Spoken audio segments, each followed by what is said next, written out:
अध्यक्षता कर रहे साथी दिनकर जी, संचालन कर रहे हमारे विजय भोई जी।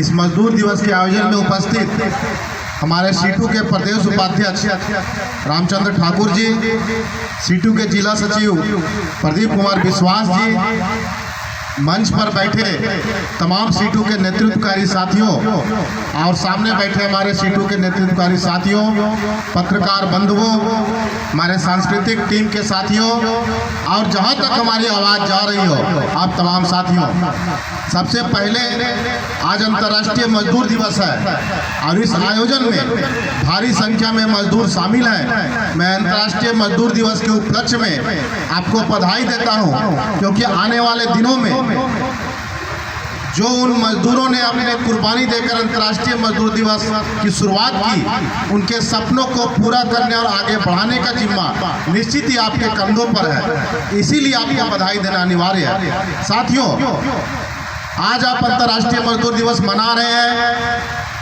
हमारे कुछ वक्ता ने भी अपनी बात को रखा, हमारे वरिष्ठ साथी उपस्थित हैं, अंतर्राष्ट्रीय मजदूर दिवस के इतिहास और भविष्य में मजदूरों के बारे में बताएंगे।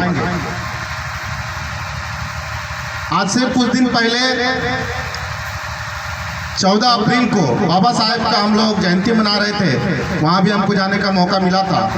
हमने वहाँ भी ये बात कहा था कि जब आप बाबा साहेब की जयंती मना रहे हैं, हम लोग कहते हैं हम उनके सपनों को पूरा करेंगे। आज भी हम लोग कर रहे हैं, अमर शहीदों तेरे अरमानों को पूरा करेंगे। ये तब तक संभव नहीं है जब बाबा साहेब ने जो सपना देखा था, उन्होंने सपना क्या देखा था, हम उन सपनों को नहीं जानेंगे, हम उसको तब तक पूरा नहीं कर सकते हैं। आज के दिन भी जब हम अंतर्राष्ट्रीय मजदूर दिवस मना रहे हैं, वो अंतर्राष्ट्रीय मजदूर दिवस के लिए जिन मजदूरों ने कुर्बानी दिया, उन मजदूरों का क्या सपना था, हम जब तक उस सपने को पहचानेंगे नहीं, हम जब तक उस सपने को जानेंगे नहीं, हम उस सपने को नहीं पूरा कर सकते हैं। आज की परिस्थिति में जब 1886 में उन मजदूरों ने जो सपना देखा था, अभी हमारे साथी बताएंगे, सूरज उगने के पहले मजदूर काम पर जाते थे, सूरज डूबने के बाद मजदूर काम से आते थे। उनका बच्चा 2 साल 3 साल तक जब हो जाता था, अपने पिता को वो पहचान नहीं पाता था। क्यों? महीनों तक, वर्षों तक अपने पिता का वो चेहरा नहीं देख पाता था। काम का कोई नियम नहीं था, काम का कोई घंटा नहीं था। लेकिन आज जो अमेरिका, जो पूंजीपतियों का, साम्राज्यवादी ताकतों का गढ़ बन चुका है, वहीं से मजदूर आंदोलन की शुरुआत हुई, अंतर्राष्ट्रीय मजदूर दिवस की शुरुआत हुई। वहाँ के मजदूरों ने उस शोषण के खिलाफ, उस न्याय भरी व्यवस्था के खिलाफ संघर्ष का आह्वान किया और 1886 में 8 घंटा काम, 8 घंटा आराम और 8 घंटा मनोरंजन का नियम तय हुआ। और 1886 के बाद लगातार जिस तरह से 1947 के बाद देश की आज़ादी के आंदोलन को हम लोग मना रहे हैं, 1886 के बाद पूरे विश्व में अंतर्राष्ट्रीय मजदूर दिवस का आयोजन हर वो मेहनत करने वाले लोग मना रहे हैं। इन आने वाले दिनों में जो कानून बना, जो अधिकार पर मिला, वो कब तक सुरक्षित रह पाएगा, ये सोचने की जरूरत है। क्यों? अभी हमारे साथी गाना गा रहे थे सांप्रदायिकता के सवाल पर। हम लोग अंतर्राष्ट्रीय मजदूर दिवस के दिन सब कुछ भूल कर यहाँ जमा होते हैं। हम जहाँ काम करते हैं, जिस यूनिट में, जिस औद्योगिक क्षेत्र में हम लोग एक साथ काम करते हैं, किसी भी यूनिट में, किसी भी उद्योग में अगर कोई घटना घट जाती है, हम लोग एक साथ मिलकर हड़ताल करते हैं, जिसके खिलाफ घटना, जो मजदूर पीड़ित है उसके अधिकार के लिए हम लोग आगे आते हैं। लेकिन हम लोग ये समझ नहीं पाते हैं, आज जो भारत की सबसे बड़ी विडंबना है कि हम और हमारे लिए जो कानून बनता है वो देश के संसद में बनता है। हम नीचे में संघर्ष करते हैं, अंतर्राष्ट्रीय मजदूर दिवस मनाते हैं, अपने अधिकारों के लिए लड़ते हैं, भारत सरकार, राज्य सरकार की मजदूर विरोधी नीतियों के खिलाफ लड़ते हैं। लेकिन हम समझ नहीं पाते हैं कि जिन नीतियों के खिलाफ हम लड़ रहे हैं, वो नीतियां बन कहाँ रही है। जिस स्थान पर वो नीतियां बनती है, उस स्थान पर जब मजदूर के प्रतिनिधि को भेजने की बात आती है, हम लोग उस समय हिंदू, मुस्लिम, सिख, ईसाई के आधार पर बढ़ जाते हैं। और नतीजा क्या होता है? नतीजा होता है कि वो संसद जहाँ देश कैसे चलेगा, वो संसद जहाँ पे देश के मजदूर किस दिशा में जाएंगे, वो संसद जहाँ पे देश के मजदूरों के लिए हम क्या कर सकते हैं, जहाँ पे ये नियम बनता है, जहाँ पे ये चर्चा होती है, वहाँ पे आपका प्रतिनिधित्व करने के लिए कोई सांसद नहीं होता है। हम एक छोटा सा उदाहरण आपको दे रहे हैं। अभी भारतीय जीवन बीमा निगम को कमजोर करने के लिए, भारतीय जीवन बीमा निगम के अभिकर्ताओं को जो लाभ मिल रहा है, जो मेहनताना मिल रहा है, उसको कम करने के लिए भारतीय जीवन बीमा निगम के जो लाभुक हैं उसको अधिक से कम लाभ देने के लिए आज भारत सरकार संसद में लगातार कानून ला रही है।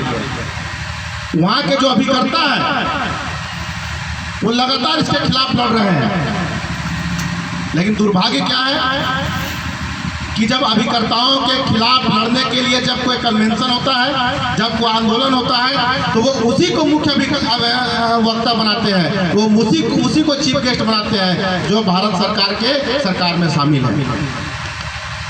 भारत सरकार अभिकर्ताओं के खिलाफ काम कर रही है और भारत सरकार के प्रतिनिधि को हम अपने आयोजन में मुख्य वक्ता बना रहे हैं। यहाँ भी क्या हो रहा है, हम भारत सरकार की नीतियों के खिलाफ लड़ रहे हैं, लेकिन जब घर में कोई आयोजन होगा, जब कोई सांस्कृतिक कार्यक्रम होगा, हम उसी लोगों को अपना मुख्य वक्ता बनाएंगे, उसी लोगों को हम मुख्य अतिथि बनाएंगे जो लोग भारत सरकार के साथ हैं। चूँकि साथियों हमारे पास वक्ता बहुत है और अंतर्राष्ट्रीय मजदूर दिवस है, सबको बोलना है। अंत में बस यही बात कहते हुए कि मजदूरों को नीतियों के खिलाफ लड़ना होगा, मजदूरों की सरकार की नीतियों के खिलाफ लड़ना होगा। और स्थिति ये है कि संसद में आपके पक्ष में, आपके खिलाफ जो नीतियाँ उसके विरोध में बोलने के लिए कोई बचा नहीं है। इसीलिए सड़क में ही आपको संसद बनाना होगा, सड़क में ही आपको आंदोलन करना होगा। अभी हमारे साथी बोलेंगे कि किसानों के खिलाफ जो 3 कृषि काला कानून था, किसानों ने देश के अंदर वो कर दिखाया कि सरकार भले कानून बना ले, लेकिन सालों तक सड़क पर बैठकर देश के किसानों ने 3 कृषि काला कानून को वापस करवाया।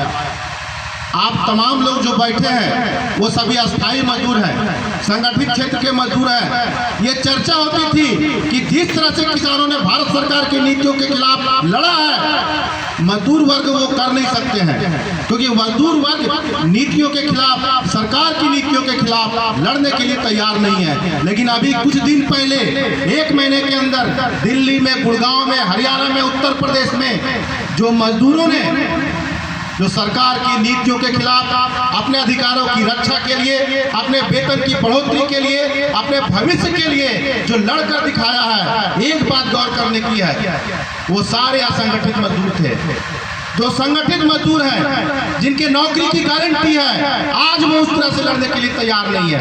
लेकिन असंगठित मजदूरों ने, जिसकी नौकरी की गारंटी नहीं है, जिसका कोई भविष्य नहीं है, जो ये तय नहीं है कि हम लड़ने जा रहे हैं, हमारी नौकरी बचेगी कि नहीं बचेगी, उस मजदूरों ने दिखा दिया कि सरकार की नीतियों के खिलाफ हमारे लिए लड़ने के अलावा कोई उपाय नहीं है। आज संगठित क्षेत्र के लोगों को भी इस तरह की लड़ाई का बिगुल फूंकना होगा और आने वाले दिनों में संगठित क्षेत्र के मजदूरों को, चाहे वो कोयला हो, चाहे वो रेल हो, चाहे वो भेल हो, चाहे वो सेल हो, चाहे वो LIC हो, चाहे वो बैंक हो, उनको लड़ने के लिए मैदान में आना होगा सरकार की नीतियों के खिलाफ। और उसके साथ साथ जो आप औद्योगिक क्षेत्र में काम करते हैं, उस औद्योगिक क्षेत्र के जो पीड़ित लोग हैं, जो विस्थापित हैं, उसके आसपास के जो नौजवान हैं, आपको उसको साथ लेकर लड़ना होगा, उसके साथ मोर्चा बनाना होगा, उसके साथ गठबंधन बनाना होगा।